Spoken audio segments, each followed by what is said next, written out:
second to second per lap, but I don't think it's traffic now, Cal. I think he's running clean 3. He's putting down from past lap. Yeah, they just obviously had a really good setup for the car in these conditions. I mean, the 10 car looked at the speed throughout the night and the early morning hours, but TK seemed to have switched back to the Action Express having the advantage. Yeah, those cars, both of them, I mean, have been probably arguably the most consistent. You know, phenomenal. You know, both cars have phenomenal driver lineups. It's just it's amazing how it ebbs and flows. And you know, we'll never know if it would have turned out any different if they had back timed and had Jordan. Well, we don't know how it's going to turn out yet. So, but it's interesting. I wonder. It seemed that when it was a little colder in the early hours, it looked to me like that's when the 10 was strongest. And it's not like balmy weather out there right now, but it's 64 degrees, and that's pretty nice conditions to go racing in. So I don't know, maybe the setup on the 5 right now is just suiting the few degrees warmer. With these Continental tires, it's just one speck of slick, whereas in the GTLM category, which is open tire, mainly Michelin, of course, we'll see Falcon tires at Sebring, but you can run different compounds there, but it's just one specification, slick tire. Colin Brown, the pole sitter in that car, the prototype. Good luck to the crew. We'll have to go with Barbosa to give Angelelli a run here. He's with the car, expected to come off. Yep, keep it close. On the button now. Off the fences, folks. Barbosa was fantastic out of the bus stop then. Look, Angelelli using the toe there off the Muscle Milk car as best he could. He had to wait. He couldn't pause it until the green flag was out. So advantage to the leader. And that's now 4 for the final time. It will be close. Not the closest ever, but still a tremendous run to the finish for the top 2 cars. And Joao Barbosa will take Action Express to victory lane in the Rolex 24 for the 2nd time since 2010. Well, that's something for the officials to figure out. Meanwhile, congratulations to Joao Barbosa and Action Express on victory at Daytona.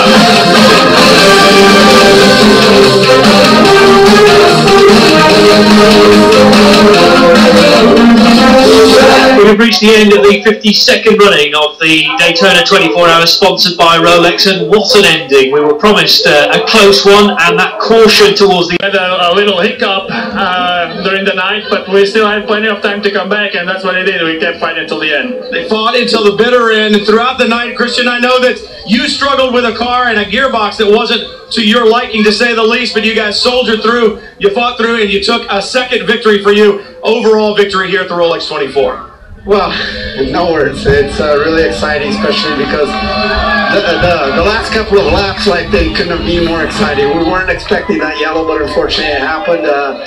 But João sort of seemed to have it under control, but Max is an awesome driver, and obviously he's always a threat. But the team was great. Chevy Power was awesome, and like the combination, João, Seb, and myself, I guess it worked. I don't know.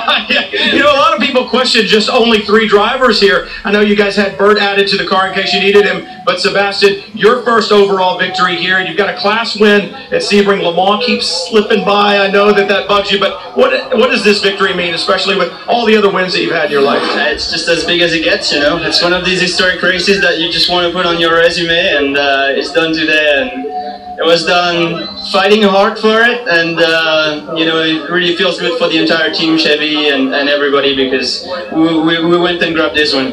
What was your heart rate like at the end, watching those final few laps after that restart? You know, you can't help yourself but just thinking, you know, what's going to go wrong from here, and it's just a relief when the checkered flag goes by. And nothing went wrong. They took the victory. Congratulations to Action Express, all 3 drivers. Great job. Back to you, Bob. It wasn't that race in Sebastian's hometown of Le Mans, but it is a 24-hour win, and I know he's wanted something like this for a long time. And what an addition to that team. I mean, that's a stout driver lineup. After we did the pre-show, I was walking up the grid and I saw Christian, gave him a hug. I said, "You're my pick." And I mean, you look at any one of those guys, you probably could have had it in at the end. There was definitely no weak link on that team, either side of the pit wall.